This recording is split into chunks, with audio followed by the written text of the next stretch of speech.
When it comes to China, John McCain presents himself as someone capable of handling the challenge of a rising superpower in Asia. China and the United States are not destined to be adversaries.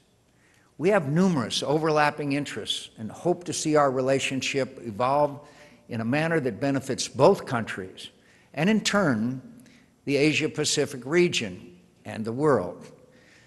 But until China moves toward political liberalization, our relationship will be based on periodically shared interest rather than the bedrock of shared values. On economic issues, McCain's position is similar to that of President Bush, who has resisted calls for tariffs or other punitive steps to address concerns about the value of China's currency or the size of the trade deficit. Former Deputy Secretary of State Richard Armitage is one of McCain's senior advisors. Well, one of the clearest differences between the candidates, Democrat and Republican, are the issues of trade. The Democrats appear, at least rhetorically, to be much more associated with protectionism, and John McCain is much more of a free trader. He'll let the markets settle the issue. But McCain and his advisors appear uneasy with what they see as Bush's excessive embrace of the Chinese. Waning years of the Bush administration, there's been a little bit more of a tilt towards China. Instead, McCain appears to view Beijing through, if not a Cold War lens, at least one in which big power rivalries remain paramount. Dealing with a rising China will be a central challenge for the next American president. China's newfound power implies responsibilities. China could bolster its claim that it is peacefully rising by being more transparent about its significant military buildup, by working with the world to isolate pariah states such as Burma, Sudan, and Zimbabwe, and by ceasing its efforts to establish regional forums and economic arrangements designed to exclude America from Asia. But not all the senator's advisors are on the same page on China. McCain is trying to balance two sharply differing foreign policy perspectives within the Republican Party: hard-nosed realists and neoconservative ideologues, each with sharply differing perspectives on how to deal with China. Dan Blumenthal, a former Pentagon official now with the conservative American Enterprise Institute, bluntly characterizes China's military buildup as a threat.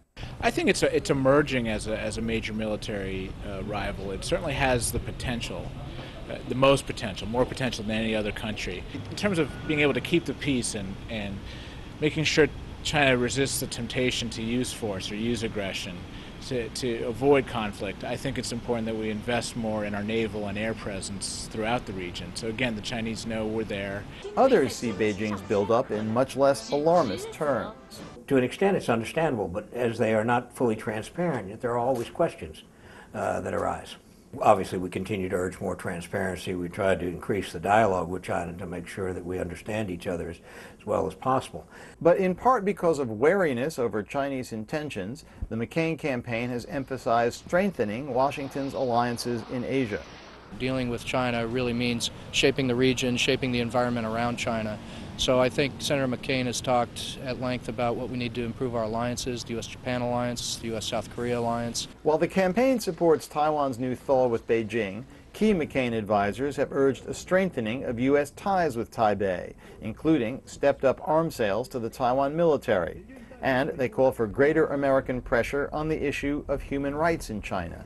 Senator McCain is somebody who, this is very personal for him. He spent time in a prisoner of war camp. He's been tortured at the hands of communist dictatorship. So he thinks very long and hard about how to improve the condition of people's lives in these countries. One major McCain proposal is the creation of what the senator has called a League of Democracies. We have to strengthen our global alliances as the core of a new global compact, a League of Democracies that can harness the vast influence of the more than 100 democratic nations around the world to advance our values and defend our shared interests.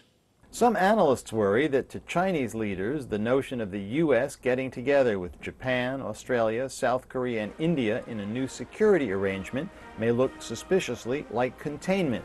But the McCain campaign emphatically denies that. He's not interested in trying to contain a China. We're delighted that we have literally hundreds of thousands of Chinese scientists being trained here, that our great corporations are engaged in foreign direct investment in China. Hardly a policy of containment, and it's a policy that Mr. McCain will attempt to continue.